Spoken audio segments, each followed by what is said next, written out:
Dave Anderson, he also did another thing. While I was looking for these character sheets when he had them posted, he had also posted something that I find really excellent.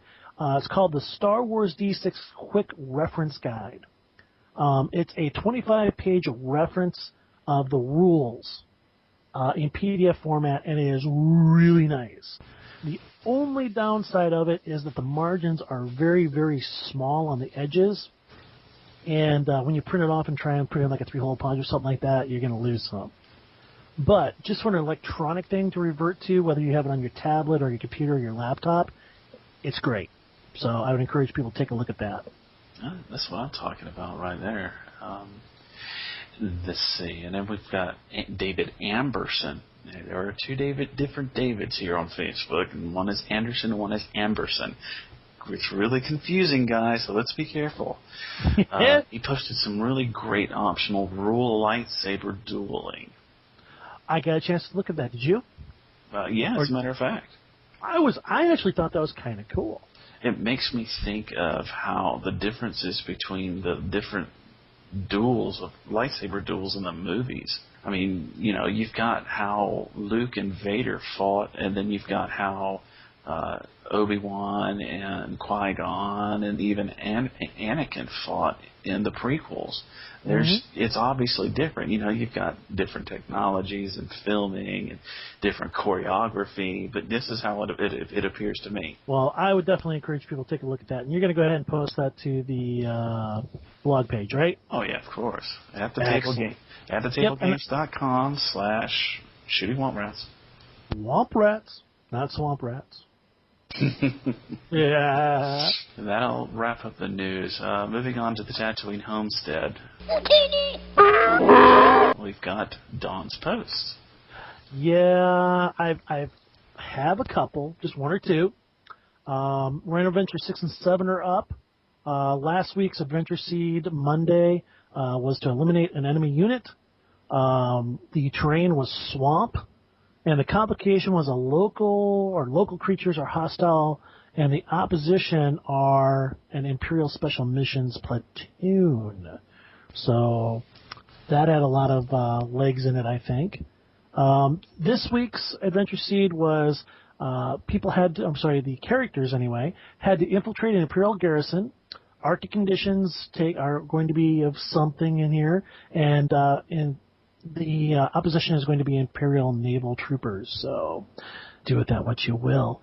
This week and last week both, I thought, had some very unique characters for Character Tuesday. Last week we had Bendel Uth Noran, a Devaronian galactic big game hunter. And he's a bit of a trust fund baby. And I'm trying to remember, I can't remember the name of the group, but there's this group of like the biggest, baddest big game hunters in the universe. They're like their own little cult, and he's trying to find out information about them so they can learn to be a great hunter. And he also has a near force-like way that he looks at hunting, which I thought was kind of an interesting kind of twist on things, in that he looks at hunting as the embodiment of the force being active between hunter and prey, gatherer, and so on and so forth. So I thought that was kind of cool. That sounds kind of like a force-sensitive bounty hunter. I suppose it could be, maybe. I don't know. Maybe go both ways, except he's not hunting down people. Right. That's the difference. You know, that's what I like about it. You know, it's something different. You know, everybody's got this whole, I want to be a Jedi, I want to be a Jedi kind of thing going. Mm-hmm. And you've got I want force powers.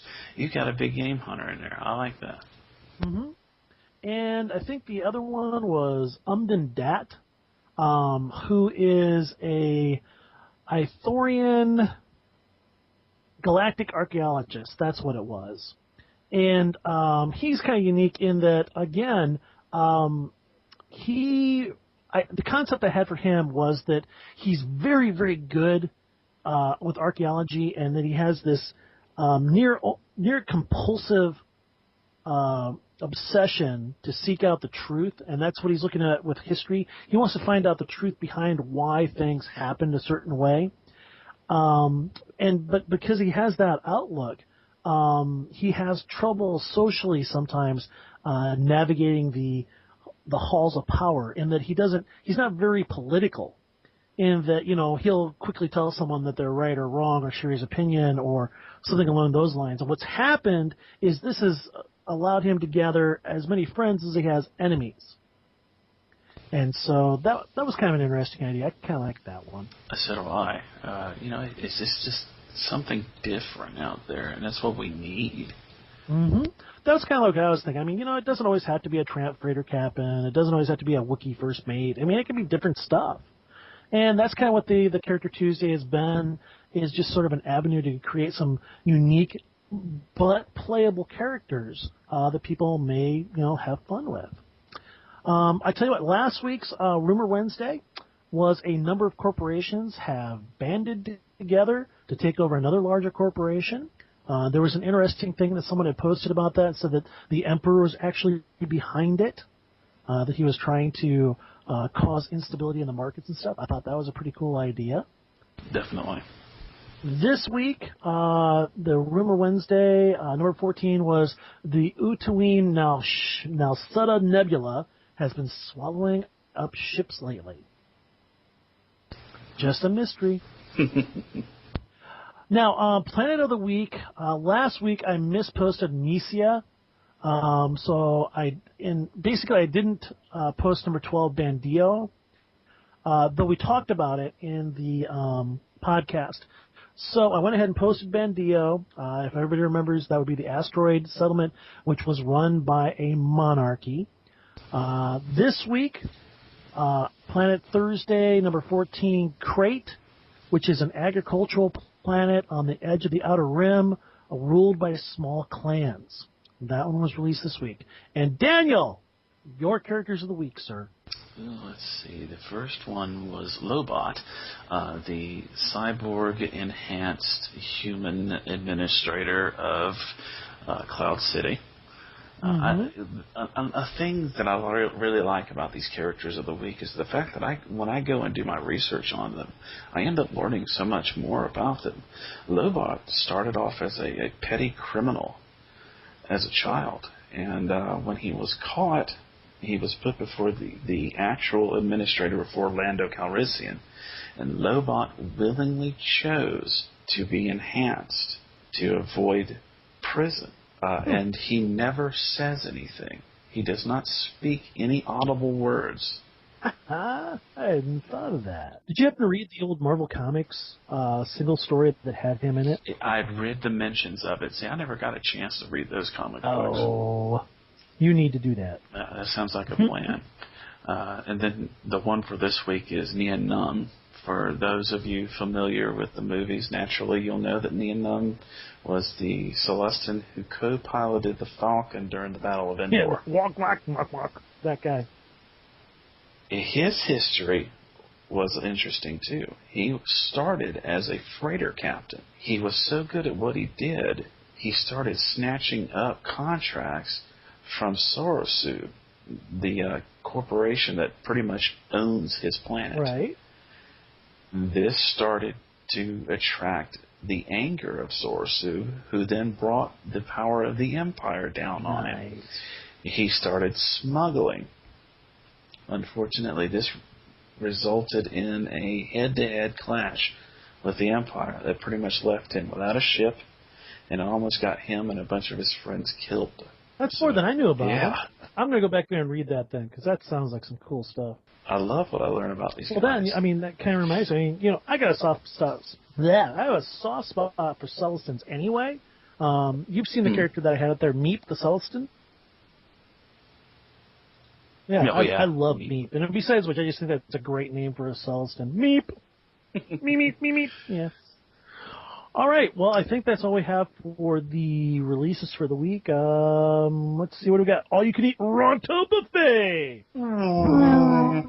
I just had this when we were thinking about or reading ahead in the script.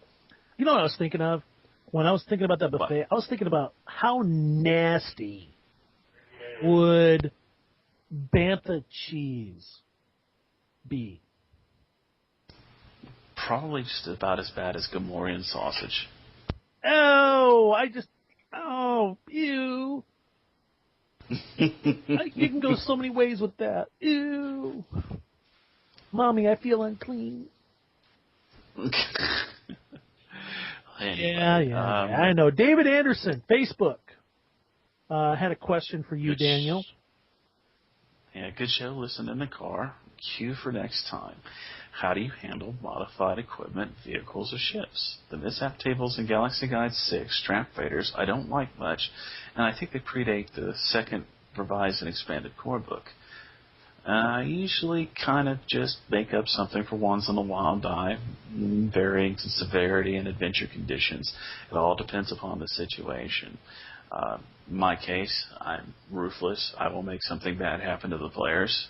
Don tends to throw random little things in there. He even went so far as to make a dice mod for Roll20 that allows for him to either choose a complication or remove the highest and lowest, that sort of thing.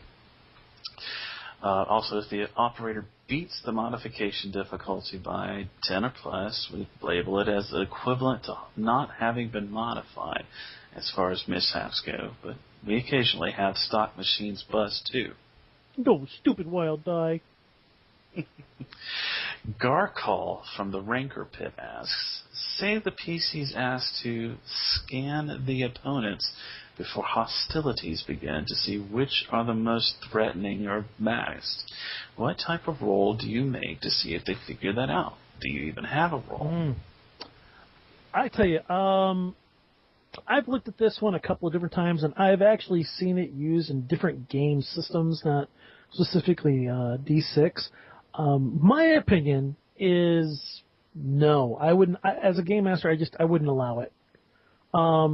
If there was a character that came from, a small eclectic group of people who was taking a look at another person that was from that group, I may allow them to notice some things like the way they carry themselves, or an insignia, or something like that.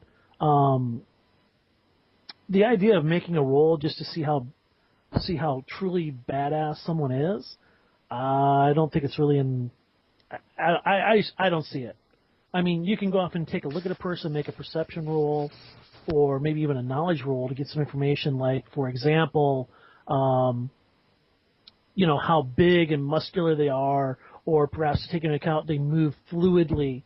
Maybe couple that with a knowledge roll of, that person might be special forces, but you don't know what type of special forces. But that they have this kind of training. Those kind of things I might allow. I agree. To me, I do not feel that this system is like, say, D&D 3.5/4. This is not an MMORPG. Right. It's role-playing. I mean, think about it this way. I mean, if you were sitting at a bar/cantina in real life, and I understand we're not talking real life, it is Star Wars. But I'm just saying, for example, you're sitting at the bar and you see a guy at the end of the bar, okay? Unless you have some personal reference of something about them, you are not going to be able to tell how big and bad they are, other than to look at their physical demeanor and their physical characteristics. And then you have to make some assumptions, right or wrong. And I think that that's really the best way to handle it in the game myself. Exactly. Let's see. Moving on. Let's see. We got Bentu Sin from Rancor Pit asks, a Jedi using the lightsaber combat in a round will have to use both his control and his sense. When it's his turn, can he roll both the skills, -1d each, or will he have to roll one skill first, -1d, then the other when it's his turn again that round? Rules and revised and expanded, pages 141 and 142, under using powers, it reads, many of these powers use a combination of the 3 Jedi skills. Calling upon each Force skill is a separate action. And no, you cannot activate the requisite Force powers as a single action, though you can activate them in a single round. Right, so in this case, what would happen is the lightsaber skill requiring 2 rolls, he would declare 2 actions for the round.